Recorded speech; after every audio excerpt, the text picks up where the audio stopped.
That's right. Oh, my voice is struggling, man. I got the sinuses. Now that the weather flipped from cold to warm, it's killing me. That's right. I can't crank it up like I used to. Sorry. Welcome back, folks, to What Kind of Quarterback Should Notre Dame Have edition of the Always Irish Show. As always, you can find a program on YouTube. Do it. Subscribe if you haven't yet. Appreciate it very much. Give the video a thumbs up. That helps Yanni Boy out as well. Notifications on that way. You alerted every time a new episode drops. I know you don't want to miss it. Twitter. Search bar Always Irish Rat. Always Irish Inc. Emails alwaysirishnd@gmail.com. Audio only anywhere you want it. You can get it if you don't want to see my face. I don't blame you. Call in lines 312-900-8815. You dial it up. Tell Johnny all you've heard and seen. Instagram, Facebook, Always Irish Inc. USA Today, Fighting Irish Wire. Read all about it. Patreon.com/Always Irish. Former captain, leading tackler, by the way, Mike Goolsby and myself, breaking it all down raw. Behind the paywall off YouTube. You can let it rip. It's beautiful. Thanks to everybody that's joined. All right. Welcome in. Welcome back. Thanks for being here.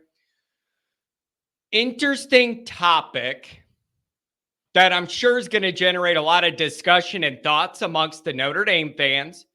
And I've come to some strong conclusions on this. I want to walk through it. I want to talk through it. And I want you guys to tell me if you agree, if you disagree, where I'm wrong, where you agree, whatever. So let's get into this. I want you, as a long-suffering Notre Dame fan, think about our quarterback lineage.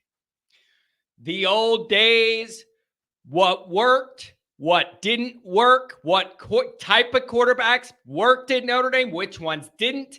What went into that schematically, the talent around it, the coaching, whatever angle your brain goes to. I want you to think about it. Run your brain over these quarterbacks. Think of the traits and the gifts that they all had or they didn't have enough of or whatever.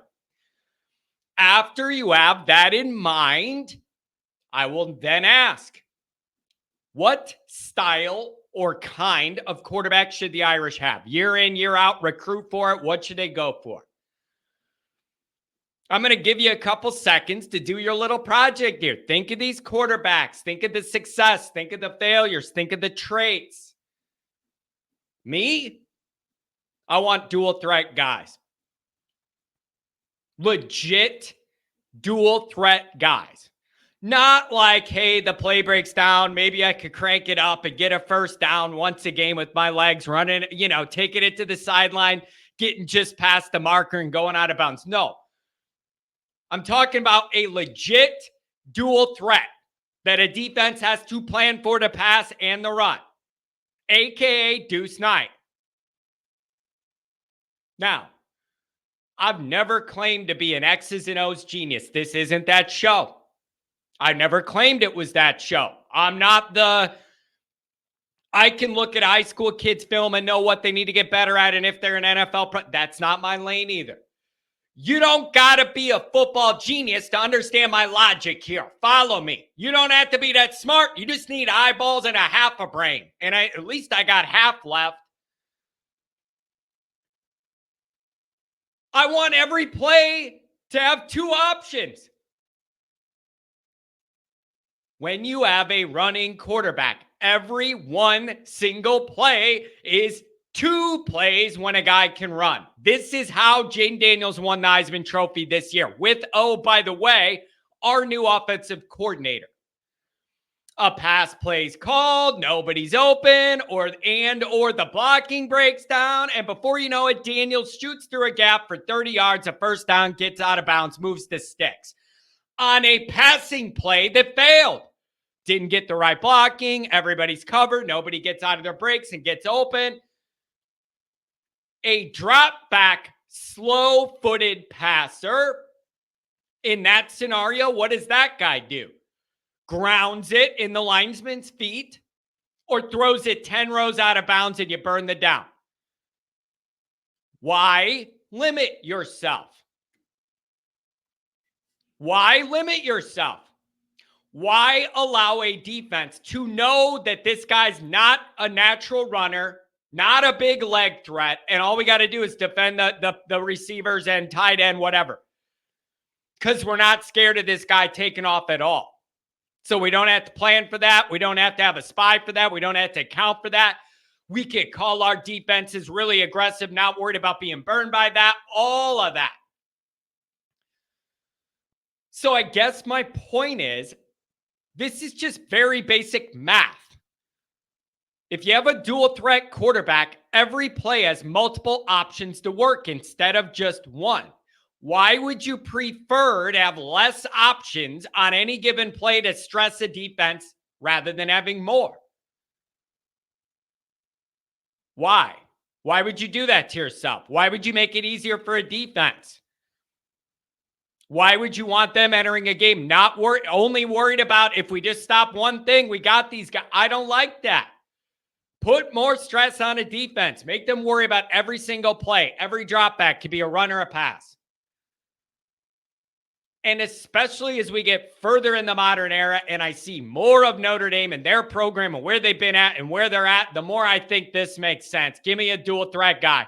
It's deuce. It's deuce. Now, I want to be fair. Are there conditions where I would pick a drop back passer that's not a great runner? Like, is there any scenario where I would pick that? I suppose there is. It's not my first choice. Just, I'm seeing the way the game's evolved.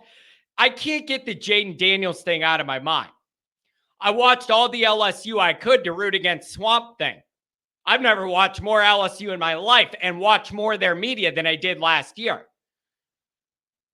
It was video games. It was NCAA 05 or whatever, where I would do a drop back pass with Vince Young, a shotgun pass play with Vince Young on the video game on my PlayStation 2, roll around, and if nobody's wide open, I'd roll Vince Young out, get a first down, run out of bounds, do it all over again. That's what Jaden Daniels did all year, right to the Heisman. If nobody was open, he just ran it, and he's a deer, just like Deuce. Just like Deuce. But are there conditions where I'd pick a drop back passer? I suppose so, but those conditions are very strict, and Notre Dame doesn't meet them. I suppose if I knew I had a absolutely fantastic, great offensive line every year, let me be clear. By great, I don't mean we run the ball for 42 yards in the biggest game of the year, but a couple of the guys get drafted and we're O-line youth. That's not what I have in mind, ladies and gentlemen. No, not even freaking close. By great, I mean they play well as a unit against the best defenses you face. Not Navy, not Central Michigan, not Wake Forest, not Pitt, the best opponents and defenses you play. Notre Dame's line has not been up to that task lately. Also,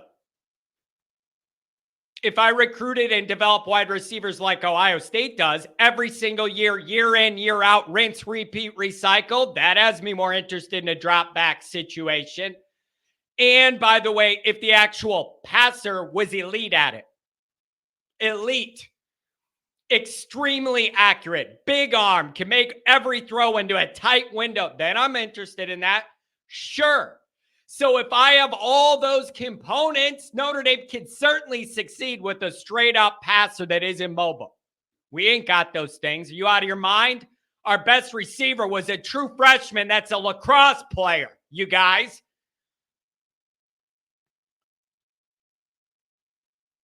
So I just think of this at the simplest baseline level.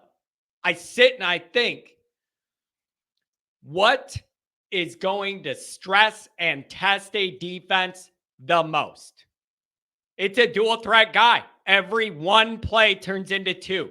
There's always a bailout option to make a dead play a successful play if the guy has legs. Now, is there injury risk in this? Yes, there is. A guy like Riley Leonard already has an injury situation, one that Notre Dame caused, and now it's our problem. You need to be smart. You need to pick your spots. You need to pick your hits. Are you following me? Next year when Notre Dame's playing Miami, Ohio, I want Riley Leonard to do 0 quarterback keeps. None. 0. You know why? You don't need him to do that to beat Ball State or Miami, Ohio. Yeah, it's Miami, Ohio. We don't need them to be we don't need that guy taking hits, running the ball to beat Miami, Ohio. And if you do, shut it all down. Shut it all down. Bar rescue style. John Tapper, shut it down. It's what I said against Central last year. Entering that game, I said, I don't want Sam Hartman getting hit once. I don't want him carrying the ball. I don't want him in danger at all. Sure enough, what happened? We played bad the first half, and the guy's leg got flexed over his head like a gymnast. Unbelievably offensive to me. So, yes, there's some injury risk when you have a mobile guy, but that's why you pick your spots. You tell the guy. In certain moments, like last year, say Ohio State's on the schedule again. Then you lay your body out there and get ran over by a truck for every single inch because you need that to win that game. Most of the games Notre Dame plays next year, you don't need that. So you got to have the staff communicate with the quarterback. Here's what we're doing. And you need to pick your spots to take a hit or get out of bounds. Like, you got to be smart about it. You can't be reckless. You got to be smart. But I just look at this as numbers. When every pass play you call can also be a successful run play if the passing play doesn't work. That just seems to me to be a no-brainer unless I have a truly elite pass thrower, elite wide receivers all over, and I know I can trust that O-line. We do not have that. We're not there. We're not there. So, give me the running guy. Give me Deuce. Give me the running guy. I want every one play to be 2 plays and make a defensive coordinator worry about it every week. They're looking at Notre Dame tape. You know, and so I'm all about whatever makes a defense coordinator stay up late at night. Having a dual threat guy is that option. So that's my preference for Notre Dame. You could sell me on a drop back guy, but only if everything else is elite. It makes no sense for Notre Dame otherwise. If you got Ohio State's wide receiver, sure. If you're going to give me an O-line that I can rely on against the best teams to get push and hold, fine. We ain't there. So that's how I see it. It's the simplest rationalization in the world. Make everyone play possibly 2 options.